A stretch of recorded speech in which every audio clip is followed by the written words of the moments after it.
សួស្តីបងប្អូនថ្ងៃនេះខ្ញុំនឹងលើកយកបង្ហាញមកចែកម្លែកពី technique អំពីរបៀបយើងកាត់វីដេអូខ្លីបាទដើម្បីកុំឲ្យជាប់ copyright បងប្អូនណាបាទកន្លងមកខ្ញុំតែងតែកាត់របៀបនេះខ្ញុំយកទៅដាក់ក្នុង page របស់ខ្ញុំដើម្បីយើងផុសវីដេអូខ្លីៗកំសាន្តបងប្អូនណាបាទវីដេអូកំ pl អញ្ចឹងបងប្អូនបាទហើយរបៀប technique នេះខ្ញុំនឹងលើកយកមកបង្ហាញចែកជូនបងប្អូនជាពិសេសបងប្អូន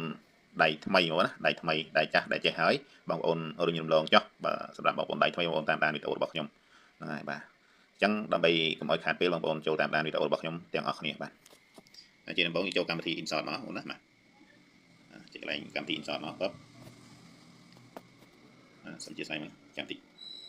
បាទតមកយើងចុចកន្លែងវីដេអូណាចុចកន្លែងវីដេអូមក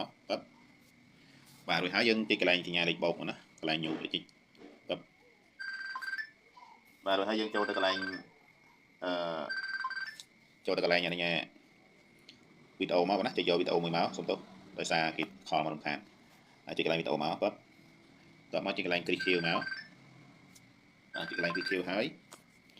បងប្អូនចូលទៅបិទសំឡេងមកណាទីមួយយើងចូលទៅបិទសំឡេងមកបាទចូលទៅបិទសំឡេងទៅបាទចុចលើនឹងមកដើម្បីបិទសំឡេងចុចយើងឈរលើនឹងមកណាចុចពឹបលើវីដេអូរបស់យើងមកបាទបន្តមកយើងចូលទៅកន្លែងបិទមកណាចុចលើកន្លែងក្បាលមីក្រូមកពឹបតមកយើងទាញអស់ណាទាញសំឡេងបិទមកអស់ណាកុំឲ្យនៅសំឡេងវាអាចជាប់ copyright អញ្ចឹងយើងចុចគ្រីសហើយបន្តមកយើងបំព្រួញមកណាយើងបំព្រួញវីដេអូរបស់គេហ្នឹងឲ្យរៀងខ្លីបន្តិចមកចុចលើនឹងមកណាដើម្បីបំព្រួញយើងឈរវាលើវីដេអូណាឈរវីដេអូហ្នឹងពឹបមកចុចកន្លែងកម្មវិធីបង្រួញវីដេអូបាទរួចហើយយើងទាញបន្តិចមកណា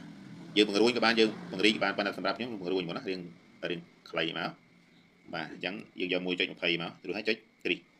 បាទអញ្ចឹងបន្តមកយើងចង់ដាក់ពលឺបន្តិចមកណាដាក់ពលឺបន្តិចទៀតអាហ្នឹងយើងកែមកណាដើម្បីអានេះគេហៅកែវីដេអូយកវីដេអូគេមកយកមកកែយ៉ាងមកបាទអញ្ចឹងចុចលើនេះមកដើម្បីពង្រីកពលឺបន្តិចមកដាក់ថែមពលឺបន្តិចមកណាអាហ្នឹងឲ្យឆ្លាយទៅជាវីដេអូរបស់យើងបាទប៉ុណ្ណឹងមកឬហើយចុច text បាទអញ្ចឹងយើងបានវីដេអូមកណាអញ្ចឹងយើងចូលទៅយកសំឡេងសើចមកណាសំឡេងសើចខ្ញុំដោនរួចរាល់ហើយអញ្ចឹងចុច text មកបន្តមកយើងចុចលើ VIP មកណាដើម្បីទៅយកវីដេអូសើចមកណាបាទអញ្ចឹងសម្រាប់បងប្អូនចូលទៅដោន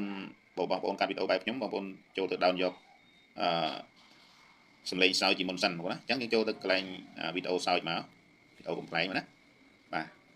អញ្ចឹងបន្តមកបងប្អូនត្រូវឈរលើវីដេអូដែលយើងបានយកមកបាញ់មិញចុចលើនឹងមកចុចលើវីដេអូសើចហ្នឹងមករួចហើយយើងយកដៃរុញទៅទូចឹងមកណាឬហើយយើងរុញចោលចឹងមកណាកុំទុក logo ឲ្យជាប់ដើម្បីរំខានវីដេអូរបស់យើងអញ្ចឹងចាំមើលខ្ញុំ play មកបងប្អូនមើល